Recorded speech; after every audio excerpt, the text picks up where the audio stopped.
కుంభరాశి వారికి శ్రీ పరాభవ నవ సంవత్సరంలో ఆదాయ వ్యయాలు అసమానతత్వంలో ఉన్నప్పుడు ఒకవైపు ఏలనాటి శని చివరార్థక సంచార స్థితిలో ఉండగా అదే కాకుండా రాశిలోనే త్రిగ్రహ సంచార స్థితి ధనావాకు కుటుంబ స్థానంలో ఏడాది తర్వాత రవి భగవానుడితో కలిపిన శని భగవాను ఉన్నప్పుడు అనేక రకాలమైన ఆర్థిక ఇబ్బందులు మానసిక ఒత్తిడికి గురయ్యే పరిస్థితి చాలా అధికంగా ఉంది.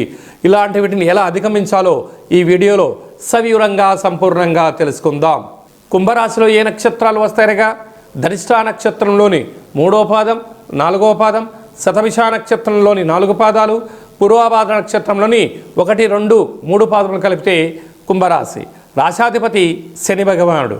రాశిలోనే రుణరోగ శత్రుకారకుడు కుజుడు ఉండడం వలన కుజదోషము ఆదాయ వ్యయాల్లో ఆర్థిక పరిస్థితి ఉన్నప్పుడు అధికమైన కోపము, తన కోపమే తన శత్రువు అన్నట్టుగా మీ కోపమే మీకు శత్రువుగా మారి అనారోగ్యం తీసుకుని రావడము, దీర్ఘకాలిక వ్యాధులైనటువంటి బ్రెయిన్ స్ట్రోక్ లాంటివి, నరాల బలహీనత లాంటి వ్యాధులు వచ్చే పరిస్థితి అధికంగా ఉంది. ధనావాకు కుటుంబ స్థానంలో ఆత్మకారకుడు రవి, ఆరోగ్యకారకుడు శని భగవానుడు ఉండడం వలన మీరు ఎన్నో రకాలుగా బాధలు చూశారు. కానీ ఇలాంటి కాల సమయంలో ఇది పరీక్షా కాలము అని చెప్పి గమనించగలగాలి.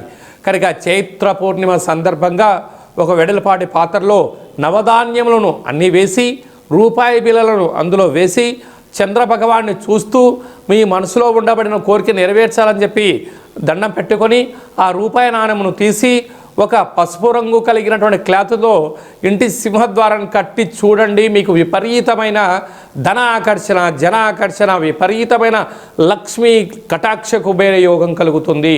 తదనంతరం ఈ యొక్క నీటిని తీసుకుని వెళ్ళి గోమాతకు సమర్పించడం కానీ ప్రవహించే నీటిలో వేయడం వల్ల సకల గ్రహ దోషాలు పటాపంచలైపోతాయని చెప్పి కూడా గమనించాలి.